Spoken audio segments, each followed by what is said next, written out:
सत्संग की आधी घड़ी तब के वर्ष हजार, तो भी बराबर है नहीं कहीं कबीर विचार। अवश्य देखिए जगत गुरु तत्वदर्शी संत रामपाल जी महाराज के मंगल प्रवचन सर्व पवित्र धर्म ग्रंथों के आधार पर। और परमात्मा कहते हैं, मैं रोवत हूँ सृष्टि को, सृष्टि रोवे मोहे, और गरीब दास इस योग को समझ नहीं सकता कोई। परमात्मा कहते हैं, मैं तो रोता हूँ सृष्टि को, इन भोली आत्माओं को मैं भटक रहा हूँ कि तुम मेरे बच्चे हो, मुझसे अलग हो करके तुम कितने कष्ट उठा रहे हो। मैं परमात्मा हूँ, मैं आपको सुख दूंगा। मेरी साधना ये मैं बताता हूँ, इसकी भक्ति करो, तुम्हें यहाँ भी सुख दूंगा, सतलोक ले चलूंगा। और आप मुझे खोज रहे हो, हे भगवान हमारे कष्ट निवारण करो, हे परमात्मा हमें सुख दो, हमारी ये समस्याएं दूर करो। और भटक रहे हो मेरे लिए, और मेरे जैसी शक्ति मान रहे हो तुम इन देवी देवताओं में, इनसे आप अर्जी लगाते हो, ये कुछ नहीं कर सकते। मासा घटे न तिल बधे, विद ना लिखे जो लेख, सच्चा सतगुरु मेट कर ऊपर मारे बेख। एक कबीर परमात्मा के अतिरिक्त जितने भी देवी हैं, देवता हैं, सरपुरुष अक्षर पुरुष, ये आपको अपना किया हुआ कर्म ही देंगे, उसमें कोई परिवर्तन नहीं कर सकते।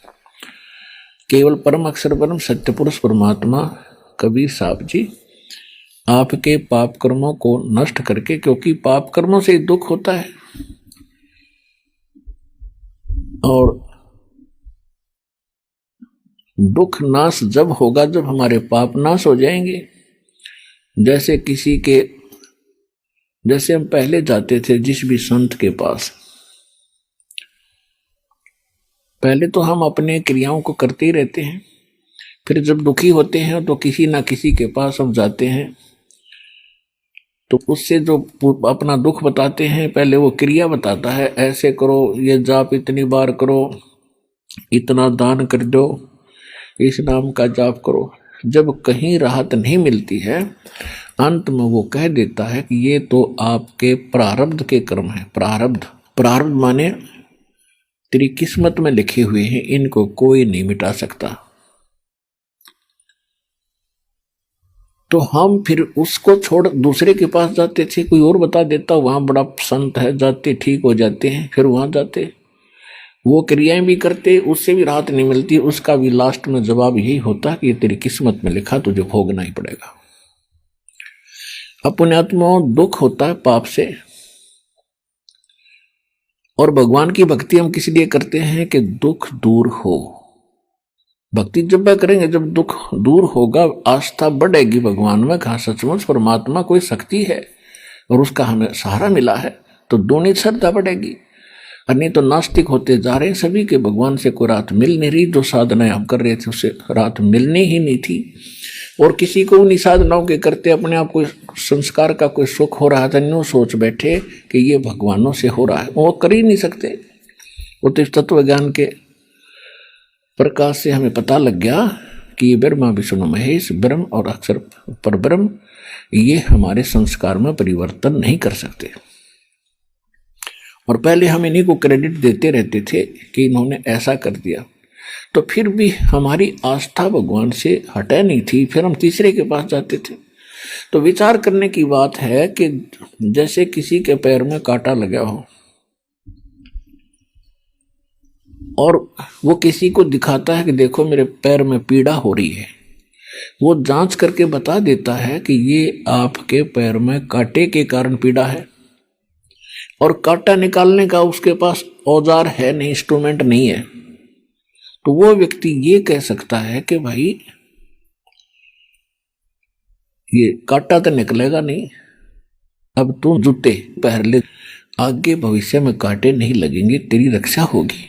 तो वो क्या कहते थे संत कि भाई देखो ये तो तेरे भाग में लिखा हुआ है, पाप ये तो तुम्हें भोगना ही पड़ेगा, लेकिन भक्ति करता रहे, आगे सुख होगा, तुझे आने वाले समय में कोई दुख नहीं होगा। कोई बात है यार, एक दुख तक खत्म नहीं हो रहा, आगे वाला क्या पता वो दुख ठीक हो जाएगा। तो कहने का भाव ये है कि जब तक पैर में कोई नोक है, कांटा निकला नहीं और जूते पहन ले, तो कांटा लगे पैर में जूता पहना नहीं जा सकता, कति सुहावे को नहीं। वो तो कांटा निकले और फिर सलाह दी जा भाई आगे जूते मत उतारिए, रास्ते में कांटे बहुत हैं। तो फिर वो इस डर से जूते कभी नहीं उतारेगा कि कहीं है भगवान ये कांटा फिर ना पैर में लग जा। तो आपको जो कष्ट हैं आपके लिए वरदान सिद्ध होंगे जो आपको यहां लेकर आ रहे हैं। कबीर साहब कहते हैं सुख के माथे पत्थर पड़ो और नाम हृदय जा, और बलिहारी व दुख के जो पल पर नाम रटावे।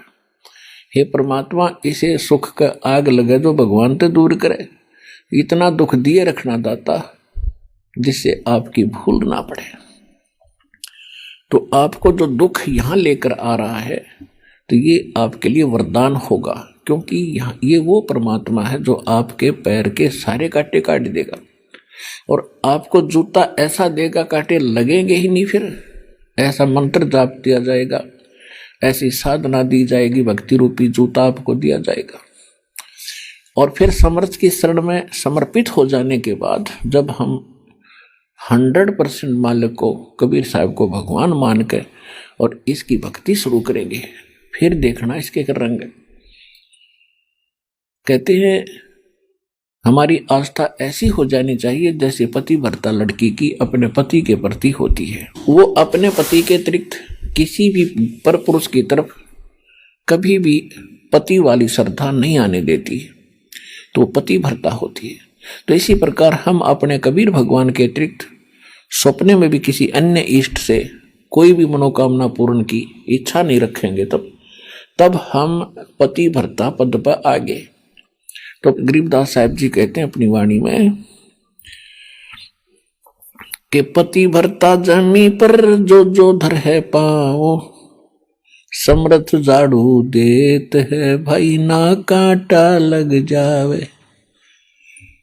कहते पति भरता जमीन पर जो जो धर है पाओ, यानी अपने जीवन रूपी सफर में वो आत्मा जो भगवान पर समर्पित हो चुकी है कबीर साहब पर, अपने जीवन रूपी सफर में जितने कदम रखते हैं उससे पहले परमात्मा उस सफर में, जीवन रूपी सफर के अंदर से झाड़ू मार के और वो रास्ता साफ कर देता है परमात्मा कि मेरी आत्मा को आने वाले समय में कोई दुख ना हो।